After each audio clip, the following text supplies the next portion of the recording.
President is bound and determined to stop this caravan from making its way to the U.S. border and over into this country. But right now he's actually asking Congress to do something, Rick, and I think that really is what they're hoping that the congressional lawmakers will do on Capitol Hill. Again, let me take you to Twitter. And again, the president is imploring them to help him out so that he doesn't have to continue to escalate the fight. He says Republicans and Democrats must come together, finally, with a major border security package, which will include funding for the wall.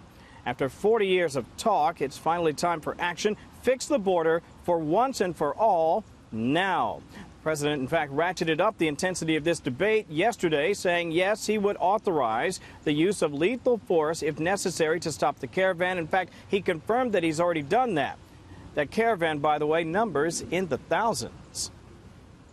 If they have to, they're going to use lethal force. I've given the okay. Yeah, if they have to, I hope they don't have to. But, you know, you're dealing with a minimum of 500 serious criminals. So I'm not going to let the military be taken advantage of. I have no choice. Another level up, Rick, the president warning he would shutter the whole border if needed to protect the safety and sovereignty of America. And by the way, we saw an example of that. You may remember back on Monday over at the port of entry over at San Ysidro.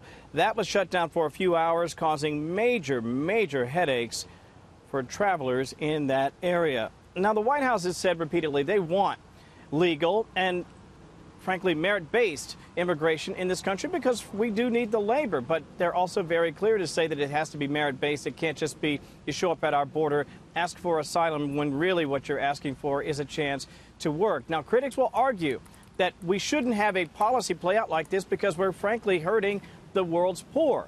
But as a White House official told me this morning, what about the American poor? We have an obligation to them first.